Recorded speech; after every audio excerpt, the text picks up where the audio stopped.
백배 주식, 크리스토퍼 메이어, 송선재, 와이민 옮김, 워터베어 프레스. 제3장 커피캔 포트폴리오.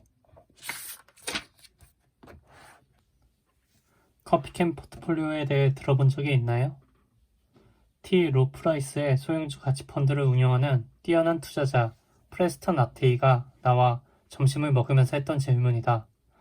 나는 그 개념을 들어본 적이 있었다. 그는 내가 커피캔 포트폴리오를 알고 있다는 것에 조금 놀랐을 것인데 처음 그 말이 나왔을 때 나는 불과 12살이었던 데다 그것이 잘 알려진 개념도 아니었기 때문이다. 그런데도 내가 커피캔 포트폴리오를 꿰고 있었던 이유는 간단하다. 재무광들이 잊지 않는 고전적인 개념 중 하나이기 때문이다. 바로 그 커피캔 포트폴리오를 당신에게도 알려주려 한다.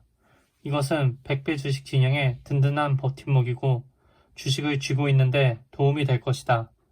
커피캔 포트폴리오는 세계 최대 투자관리 회사 중 하나인 캐피털 그룹의 포트폴리오 매니저 로버트 커비로부터 시작되었다. 그는 1984년 가을 잡지 저널 오브 포트폴리오 매니지먼트에서 처음으로 커피캔의 개념에 대해 썼다. 커피캔 포트폴리오 개념은 서부 개척 시대로 거슬러 올라가는데 그 당시 사람들은 커피캔에 소중한 물건을 넣고 매트리스 밑에 보관했다. 이 프로그램의 성공은 전적으로 커피캔에 담을 물건을 선택할 때 발휘하는 지혜와 예지력에 달렸다. 개념은 단순하다. 최고의 주식을 찾아서 10년 동안 그대로 둔다. 최고의 주식을 찾아서 10년 동안 그대로 둔다. 최고의 주식을 찾아서 10년 동안 그대로 둔다. 이런 포트폴리오는 비용이 거의 들지 않는다. 그리고 관리하기도 확실히 쉽다. 하지만 가장 큰 이점은 커피캔이 최악의 본능으로부터 투자자를 지켜준다는 것이다. 커비는 그의 논문에서 이 생각이 어떻게 나왔는지 이야기했다. 커비에 따르면 커피캔 개념은 1950년대에 불현듯 찾아왔다. 그가 개인 투자자에게 조언을 해주는 대기업에서 일하던 시절이었다. 10년간 관계를 맺어온 고객이 있었는데 그녀의 남편이 갑자기 세상을 떠났다. 그녀는 남편의 주식 포트폴리오를 물려받았고 그 포트폴리오를 커비에게 맡겼다. 포트폴리오를 확인한 후 커비는 이렇게 썼다. 우리가 남편에게 보냈던 포트폴리오를 은밀하게 따라하고 있었다는 것을 발견하고 흥미로웠다. 그리곤 자산의 크기를 보았는데 충격이었다. 남편은 우리의 조언에 자신만의 방식을 살짝 가미했다. 그는 매도 추천을 무시했다. 대신 매수 추천을 한 모든 종목에는 약 5,000달러씩을 투자했다. 그러고는 주식 증서를 금고에 처박아 놓고 잊어버렸다.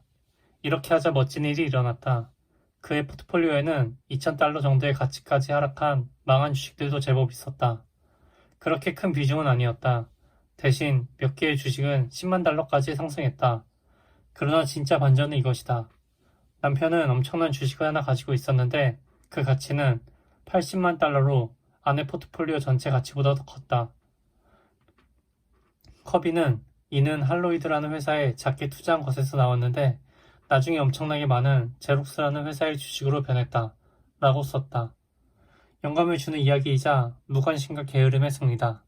이 사례는 커피캔 포트폴리오가 주가 확인에 대한 집착, 잦은 매수와 매도, 경제와 나쁜 뉴스에 안절부절하는 스스로부터 자신을 어떻게 보호하는지 명확하게 보여준다.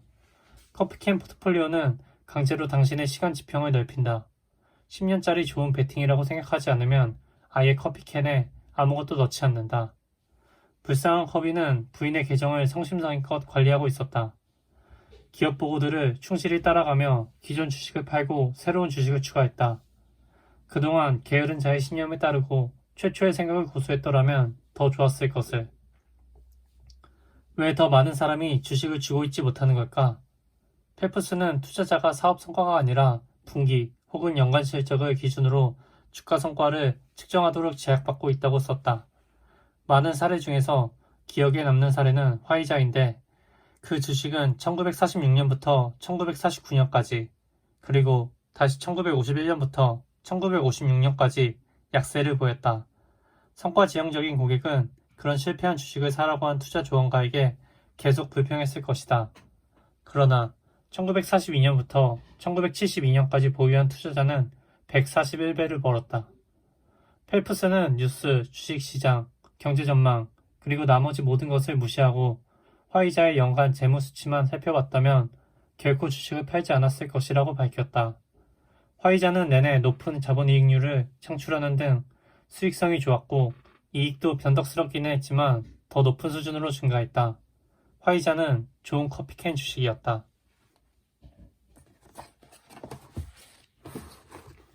100배 주식, 크리스토퍼 메이어, 송선재, 와이민 옮김, 워터베어 프레스.